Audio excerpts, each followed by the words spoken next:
এ নিয়ে আরও জানাতে নরসিংদী সদর হাসপাতাল থেকে যুক্ত হচ্ছেন রাকিবুল ইসলাম। রাকিব, জানাবেন কি নিয়ে দুপক্ষের মধ্যে সংঘর্ষ বেঁধেছে, সবশেষ পরিস্থিতি সম্পর্কে বলবেন।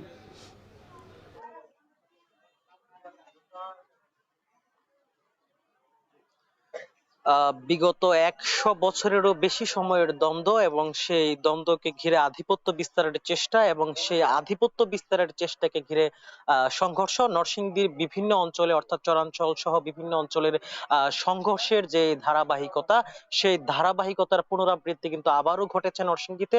নরসিংদীর রায়পুরা উপজেলার নীলক্ষায় দুই গ্রুপের আধিপত্য বিস্তারকে কেন্দ্র করে সংঘর্ষে একজন নিহত হয়েছেন। যিনি নিহত হয়েছেন হাসপাতাল সূত্রে আমরা তার নাম জানতে পেরেছি অনিক মিয়া, বয়স ২০, এবং নরসিংদী সদর হাসপাতালে খুব সকালে তাকে গুরুতর আহত অবস্থায় নিয়ে আসা হয়। এখান থেকেই স্থানীয়ভাবে চিকিৎসা দেওয়ার পর উন্নত চিকিৎসার জন্য তাকে রাজধানীর ঢাকা মেডিকেলে পাঠানো হওয়ার পরে সেখানে তিনি মৃত্যুবরণ করেন বলে পরিবার সূত্রে এবং রায়পুরা থানা পুলিশ সূত্রে আমরা জানতে পেরেছি।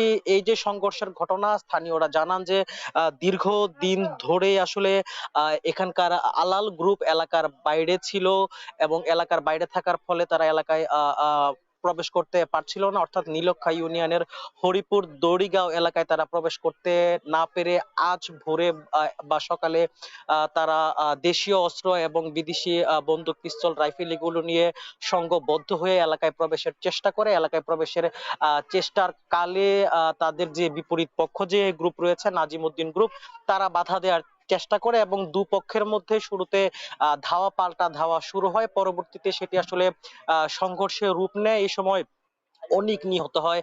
আসলে সে গুলিবিদ্ধ হয়ে নিহত হয়েছে নাকি দেশীয় অস্ত্রের আঘাতে তাকে হত্যা করা হয়েছে সে বিষয়ে এখনো পর্যন্ত কোনো স্পষ্ট তথ্য পাওয়া যায়নি। তবে স্থানীয় একাধিক সূত্র জানিয়েছে যে আজ সকালে এলাকায় অস্ত্রের দেশীয় টেটা, বল্লম ইত্যাদি দিয়ে মহড়ার পাশাপাশি বিদেশি পিস্তল, অস্ত্র নিয়েও আসলে মহড়া দেওয়া হয়েছে, অর্থাৎ আগ্নেয়াস্ত্রের যে ব্যবহার সেটিও করা হয়েছে। এখানে পুলিশের সাথে কথা বলেছি, পরিবারের সাথে কথা বলেছি, নিহতের স্বজনদের সাথে। তারা আমাকে যেমনটি জানিয়েছেন যে নিহতের মরদেহ এখনো পর্যন্ত রাজধানীর ঢাকা মেডিকেলে রয়েছে, নরসিংদীতে এখনো এসে পৌঁছায়নি। নরসিংদী রায়পুরা থানার ওসি মুজিবুর রহমান আমাকে জানিয়েছেন যে এলাকার পরিস্থিতি এই মুহূর্তে স্বাভাবিক রয়েছে, দুপক্ষকে আসলে থামানো সম্ভব হয়েছে। তবে স্থানীয়রা আমাদের কাছে অভিযোগ করে বলছিলেন এখনো পর্যন্ত এলাকার যে অবস্থা, অর্থাৎ নীলক্ষার হরিপুর বীরগাঁওয়ের যে অবস্থা, সেটি যে কোনো সময় আবার সংঘাতে রূপ নেয়ার সম্ভাবনা রয়েছে। তো এখনো পর্যন্ত একজন নিহত হয়েছেন, অন্তত ৫ জন আহত হয়েছেন এবং যে ৫ জন আহত হয়েছেন তার মধ্যে ২ জনের অবস্থা গুরুতর বলে পুলিশ জানিয়েছেন। এই ছিল নরসিংদী থেকে এই মুহূর্তের সবশেষ।